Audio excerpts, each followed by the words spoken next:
Hi, I'm John. I work at one of our Apple retail stores, and I'll be taking you through this guided tour of Leopard, the brand new release of macOS 10. Leopard includes an incredible collection of new features and technologies that will let you have more fun and be more productive no matter how you use your Mac. With its gorgeous new desktop, cover flow right in the Finder, Quick Look, and Time Machine, you'll be amazed by what you can do with your Mac.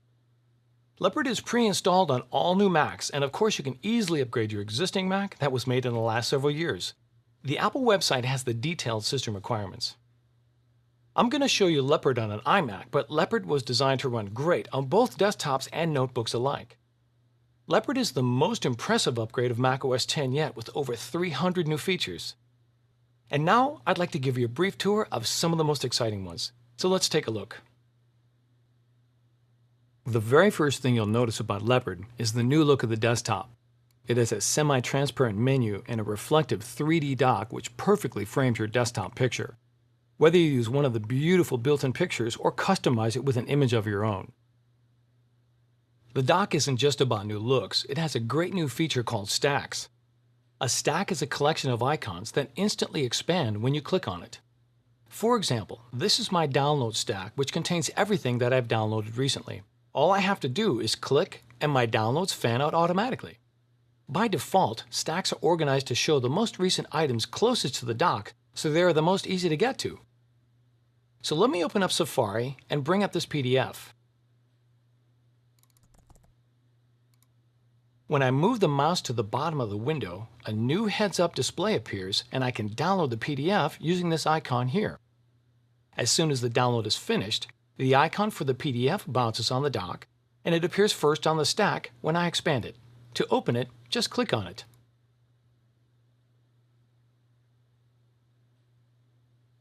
So with stacks, instead of having icons cluttering up your desktop, downloads from Safari, file transfers from iChat, and saved attachments from Mail will be now saved to your download stack, which not only makes downloads really easy to find, but it keeps your desktop nice and tidy as well.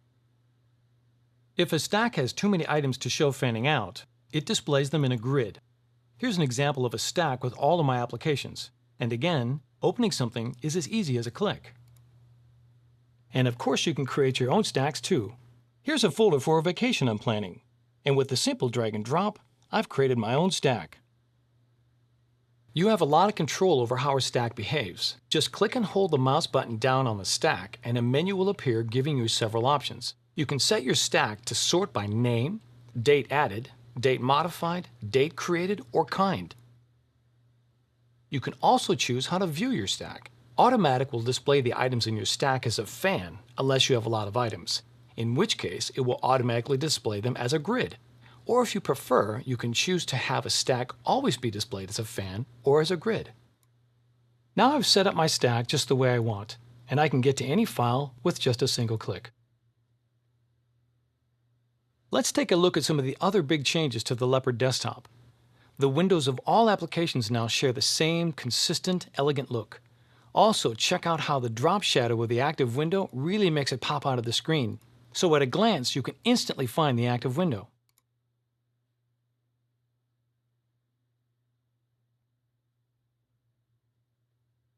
Now let me show you the new Finder. The Finder is the built-in application that lets you organize and find your files. And now the Leopard Finder really makes it easy for you to visually flip through your documents and find exactly what you're looking for by using cover flow. Let's take a look. Notice there are now 4 choices of view types in the Finder toolbar. Of course, there's icon view, list view, and column view. And here's the new cover flow view. Click it and you get high-resolution previews of your documents, from images to PDF to keynote presentations to Word and Excel documents. You'll be amazed at how easy and fun it is to visually flip through your documents, just like flipping through album artwork in iTunes. And CoverFlow lets you see more than just the first page of a multi-page PDF or the first slide in a keynote presentation. Just click on the arrows and you can scan back and forth through your document right in the Finder. You can even play movies right within CoverFlow. 3, go! Awesome. The Finder includes a new and improved sidebar that makes it even easier to access files and folders on your own Mac as well as on shared computers on your local network. The redesigned sidebar should instantly be familiar to anyone that uses iTunes. Starting at the top, the first section is called Devices and shows any hard drives, USB storage, and even your iDisk from .Mac. Just click on an icon and you'll see the first level of files and folders that are available. If you don't browse devices frequently, then just collapse this section by clicking on the triangle symbol.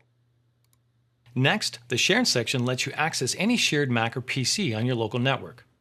Home networking has never been so easy. To access a shared computer, like Tracy's MacBook here, just click it. By default, you'll only see the public folder that is shared for guests. But by pressing the Connect As button, you can type in a username and password, which will give you more access to the files available on that computer. And you can even browse in CoverFlow right over the network. Here's the file that I want, and all I have to do is drag it from Tracy's MacBook to my Mac like this. And again, this works for accessing files on both Macs and PCs alike. If you are a .Mac member, you can even access your Macs that aren't directly on your local network. All you have to do is open up System Preferences, select the .Mac icon, and go to the Back to My Mac tab. This is exceptionally helpful if you're at work or on the road and need access to your files from your Mac at home. Spotlight is even more powerful in Leopard, and when used from the Finder, it lets you not only search your Mac, but any Mac in your home network. Let's say that I'm looking for documents about a bicycle I'm thinking about buying. Just type bicycle in the Finder search field. I don't see what I'm looking for, so it must be on a different Mac. No problem, because with Leopard, I can click on the Shared button and Spotlight will search across any shared Mac that I have access to. There it is. The file was found on the family iMac. The sidebar also has a section called Places. These are folders you use frequently, so you can get to them with a single click. You can rearrange these folders, add new ones, or remove them with ease. And this final section is called Search For. These are predefined searches that let you instantly see anything you've worked on today, yesterday, or the past week. It also lets you view all of the images, movies, or documents on your Mac with a single click. And the great thing is that you can create your own search as well. Just choose Find in the File menu. Build your search and press the Save button. Now I can find all of my presentations with a single click in the sidebar. With CoverFlow and the new sidebar, the Finder in Leopard is the easiest way to navigate all the documents you'll deal with every day.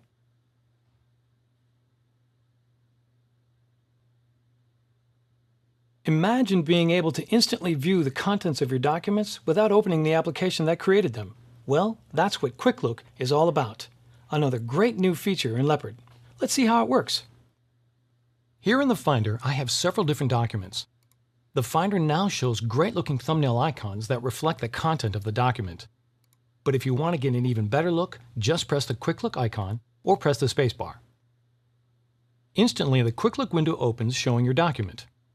You can resize the window, scroll through multi-page documents, and even go full screen. And it works great in CoverFlow. Quick Look understands many different types of files. Here are some of the more popular ones.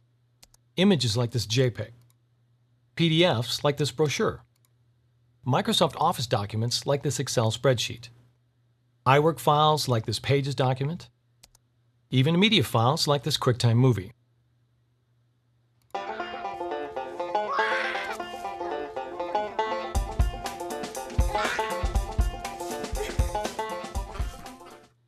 So that's Quick Look, a huge time saver and a feature that you will wonder how you could have ever lived without.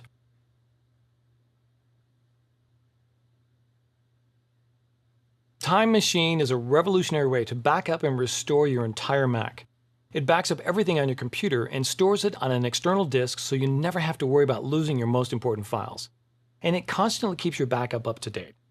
All you have to do to set up Time Machine is plug in an external drive using USB or FireWire ports. These drives have become very affordable, offering huge storage capacity. And you can find a large variety of external drives at Apple retail stores, the Apple online store, or just about any other computer store. As soon as I plug it into my iMac, Time Machine detects that a new drive has been connected and asks me if I'd like to use this as my Time Machine backup. I confirm, and Time Machine starts to make the initial backup of everything on my Mac. After this first backup completes, Time Machine will check every hour and back up anything that has changed. It's all very simple and automatic. Now, what if you need to recover something? You might have accidentally deleted a folder, an iPhoto album, or even an important email message. Thankfully, Time Machine was designed to make it simple to go back in time and either browse for the things you want to restore or find them with Spotlight. I have a folder here that should contain several documents that I've been recently working on. There was a presentation that I created with Keynote along with all the supporting materials. I'm not sure what I did, but the files are gone. Let's activate Time Machine and go back to find them. Here in the dock, there's a new icon for Time Machine. When I press it, my desktop is transformed. The open folder is now shown cascading back in time. And there's a timeline on the right side of the screen because Time Machine remembers exactly how your Mac looked on any given day. Also note the arrows. These are important because they let me navigate back and forth through the changes that have been made to this folder over time. When I press the back arrow, Time Machine will fly me back in time to the most recent change to this folder. There, it's taken me back a couple of days just prior to when I accidentally lost my project. When running Time Machine, I can use Quick Look to preview my documents to see if I found the right one. I just double-click on my presentation, and I can glance at each slide to make sure this is the one I want. I only really need my presentation. So to restore it, I select the document and press the Restore button. Time Machine returns me to my regular desktop and copies the selected files from the backup drive, just like that. That's how you can browse back in time. But if you don't know precisely where the missing document is, you can also use Spotlight. Here's how. In the Finder, search for the document you're looking for. In this case, I'm looking for a team roster spreadsheet, but nothing found. Again, let's go back in time with the help of Time Machine. Notice how Time Machine had kept my search string. Now when I press the back arrow, Time Machine will search to find the most recent backup that contains the file I'm looking for. There it is. About 2 weeks ago, there was a number spreadsheet called Team Roster 2007. I'll preview it with Quick Look and restore it with a single click.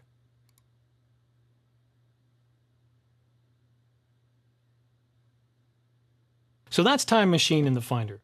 But Time Machine is also available directly from applications like Address Book, Mail, and iPhoto. Let's open up the new iPhoto 08.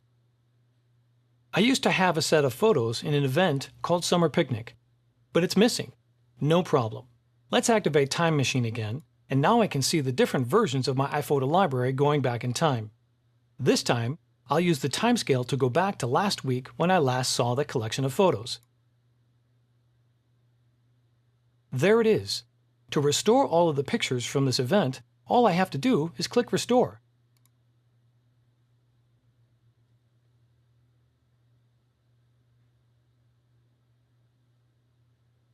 That's Time Machine.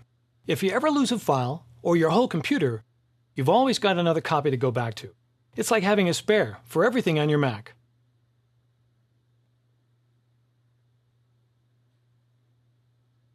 If you're like me, when you're on your Mac, you'll have several different things going on at once. You might be browsing the web and checking email, working on photos and writing a blog, or finishing a presentation.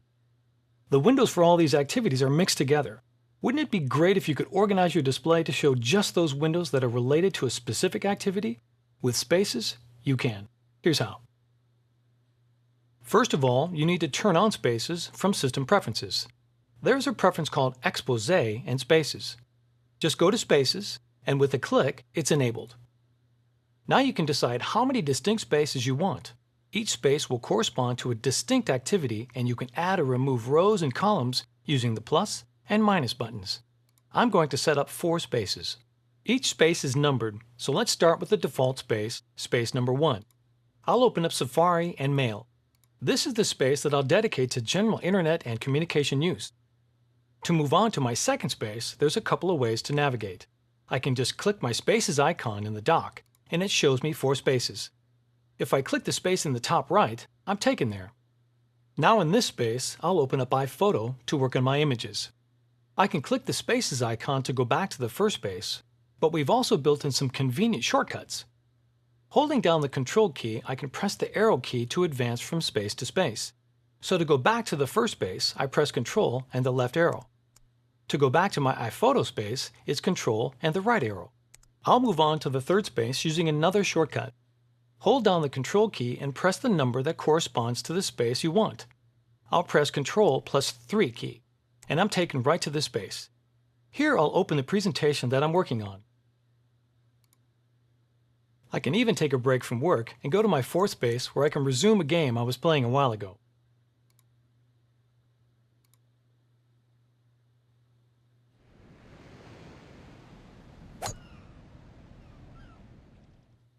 There's one last trick I'd like to show you. Let's say that you have an open window in one space and you really want it in a different one. No problem. Just click the Spaces icon in the dock, and from the bird's eye view, you can drag any window from one space to another. You can even drag an entire space to rearrange the order of your spaces. Now I've set up 4 different spaces and can quickly and easily get to any specific activity I want. That's Spaces, another great way to keep things organized on your Mac.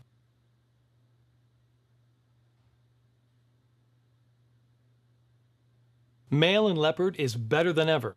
It makes it easier to add new accounts, allows you to send beautifully formatted emails, and is a great organizational tool for keeping track of all of your notes and to-dos. Setting up an email account for the first time can be complicated. Leopard makes it simple. If you're using .Mac, Yahoo+, Google Gmail, or other popular email systems, you simply type in your name, email address, and password. Then click Create, and Mail does the rest.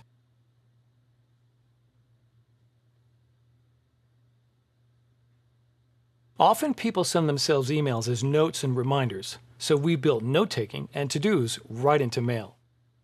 There's an icon in the toolbar for creating a new note. Click it, and you get a new yellow notepad to type into. I'll type a quick note.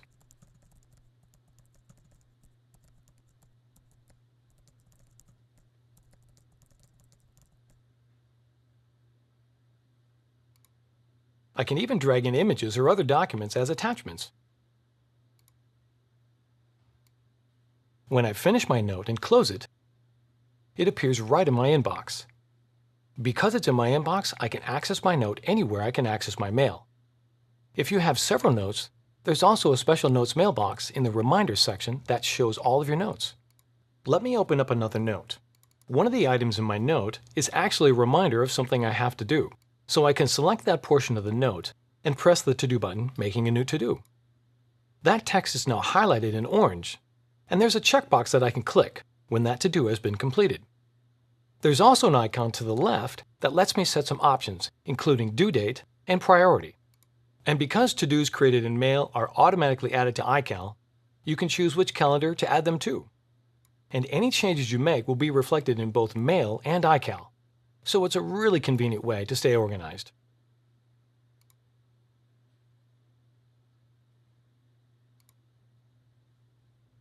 Mail also lets you send out emails with stunning templates that will impress your friends and family, no matter what the occasion. As you compose a new message, just click the Show Stationery icon, and you can pick one of 32 Apple-designed templates for your email. If you're sending a birthday greeting, inviting people to a celebration, making an announcement, sharing photos, or simply want to send an email with style, there's a stationery template for you. Here I'd like to send an email to friends about a recent trip. I'll pick the postcard template, type in my note, "Wish you were here," and using the built-in photo browser, pick images from my iPhoto library. Here's the event I want. I just drag them into place. Then I can easily switch the placement of the photos, resize, or reposition. Mail is even smarter in Leopard with a new feature called Data Detectors. Here's an email from someone that I recently met. At the end of the email, the signature includes the person's full contact information. Instead of copying and pasting each item into the address book, all I have to do is hover the mouse over the contact info. Notice how Data Detectors places an outline around all of the data that was found. And with a click on the arrow, a menu appears allowing me to create or add to an existing contact. With a click, Brandon is now a contact in my address book. Here's another email inviting me to a dinner. In this case, Data Detectors gives me the option to create a new iCal event. Data Detectors are really smart though. This invitation says this Tuesday, and it recognizes that this Tuesday is an actual date. That's the new mail, with its simple setup, notes and to-dos, beautiful stationery templates, and data detectors.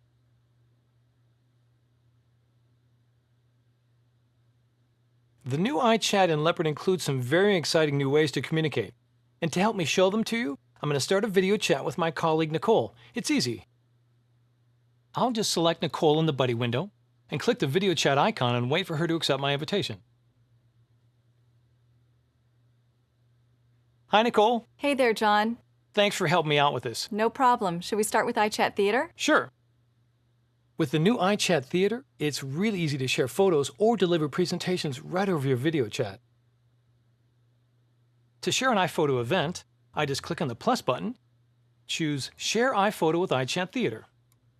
Then pick the event that I like the best. And with a click, my photos are now part of our video chat. Let's see how these photos look on Nicole's Mac.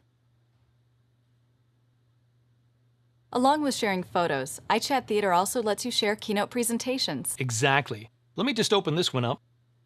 There it is. You can see all the transitions in real time and can even go full screen. And it really helps that we can keep talking as I take you through it. This really takes presentations to a whole new level. It sure does. And because iChat Theater uses Quick Look technology in Leopard, anything that opens with Quick Look can be shared via iChat Theater, for example, PDF files. Microsoft Office documents like this Excel spreadsheet. I can even share QuickTime movies.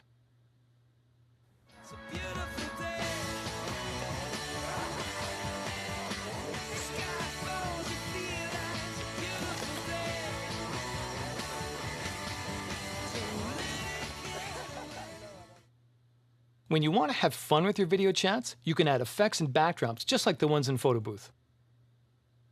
Let's choose a few and see what they look like on Nicole's Mac. Here's Light Tunnel, Twirl, and Mirror. And how about this one? People are going to have a lot of fun with these, but it's a good thing you can easily get back to the original. Right. I just click on the center effect. Of course, I can have even more fun with backdrops. I'm going to scroll over to the next page in the effects panel. And here I see a few backdrops that are built right into iChat. Once I choose one, iChat asks me to step out of the frame momentarily. And while I'm gone, it learns what my background looks like so it can be replaced. And now I'm in a whole new world. Of course, I'm in the studio, but this will also work great at home. For best results, just be sure to have a background that doesn't move. Let's take a look at Nicole's Mac again as I switch to another one.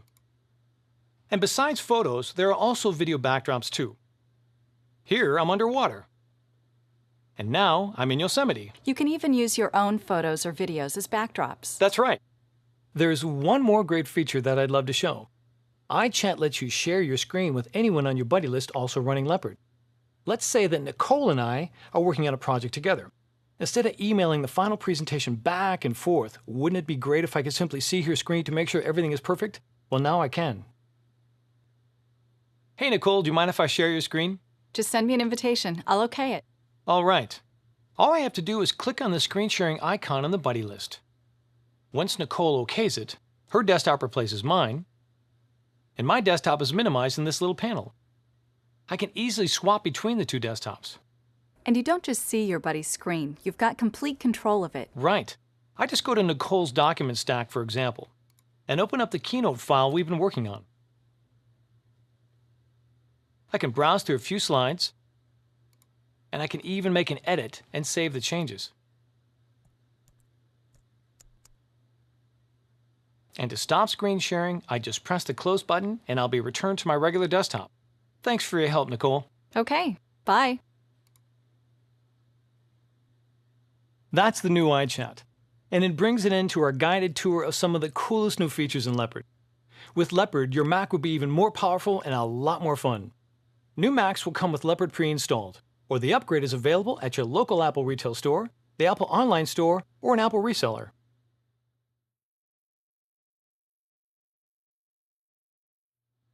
One of the best things about Leopard is that you can upgrade your existing Mac simply and quickly.